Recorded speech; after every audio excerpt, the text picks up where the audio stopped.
Welcome back to AusBiz. Of course, we're streaming live from Barangaroo Studios here at International Towers. Let's get straight into it and a read on the US political scene. Lots going on in the United States, not just economic-wise. Of course, we're in an election year as well, just a couple of months away from that election, or a few months, I should say, and 2 months from the Democratic National Convention. Alex Tureman joins us now live out of Washington for more. Alex, always a pleasure to have you on the show. Thanks for joining us here this morning on AusBiz. Recent polling showing that Vice President Biden surging ahead of President Trump. What's the view on the ground there? Yeah, well, recent polling, Ingrid, thanks for having me on, but recent polling suggests that Vice President Biden's anywhere between 8 and 12 points up on President Trump nationally here. But I would caution everybody to tap the brakes because, as you know, the 139 days until Election Day is a political lifetime. With that being said, President Trump is down in all of the swing states that he won in 2016, including Arizona, Michigan, Wisconsin, Pennsylvania. And so it is a rough road that he has ahead of him. His approval ratings at 41% and his disapproval ratings at 55%. And that only changes by about three points here and there on either end between now and Election Day. So there's not much ground to gain there. So, I mean, what are we watching when it comes to Vice President Biden? Obviously, he's in the thick of searching for a VP to run alongside him. What are we hearing are some of the hot names? Yeah, so Vice President Biden's going to be announcing his VP pick on August 1st.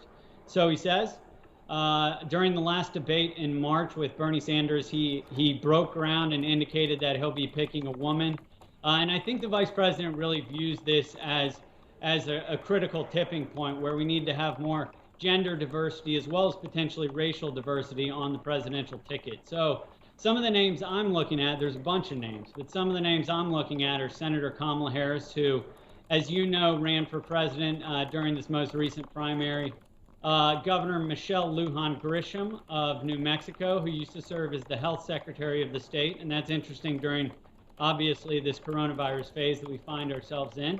And then finally, I'm also looking at representative out of Central Florida, Val Demings, African-American woman, former police chief, great credentials, but there's a plethora of folks. I mean, just in the Senate, there's Senator Warren, Senator Duckworth, Senator Klobuchar, all very reasonable and excellent candidates for the position. And we can't forget about the 2018 gubernatorial candidate out of Georgia and Stacey Abrams.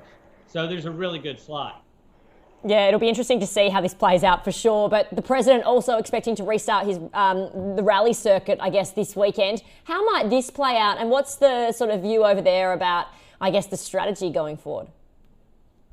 Yeah, well, the president's, as you mentioned, the president has announced that he's going to Ruby Red, Tulsa, Oklahoma for a rally, his first rally since early March.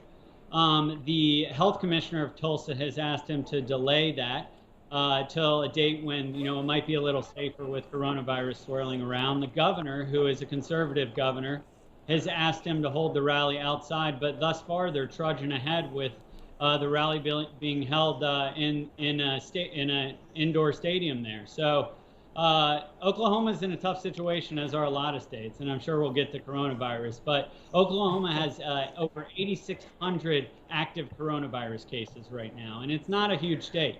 So the campaign has decided that they'll be handing out hand sanitizer en masse. They're also asking any supporters to sign a waiver of liability so that no one can sue the campaign should they contract coronavirus. So it's a really interesting situation that's happening in Oklahoma. It's going to be messy. I mean, certainly, you know, I look at us here at Australia and, you know, we're in a pretty good position in terms of coronavirus starting to reopen the economy. The US is in a very different position, but still, you know, you get to the point where the economy needs to reopen. It looks like, yes, cases are on the rise in some areas. How do you expect this to have an economic impact going forward as well? I mean, lockdowns, again, a second round of lockdowns seem to be ruled out.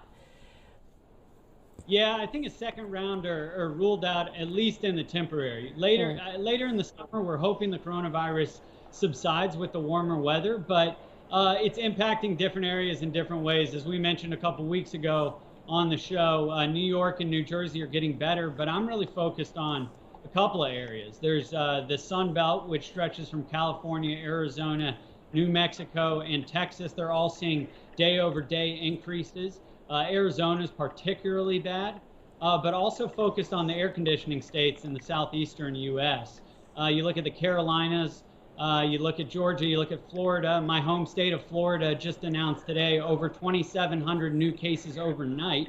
So we do need to get the economy back rolling, but we need to do it safely. So it's a little bit of a push and pull here. Yeah, it'll be very interesting to keep an eye on it, and you know, everyone's hoping for the best. Obviously, Alex, we will leave it there with you, but really appreciate your time as always on the program. Thanks for the update.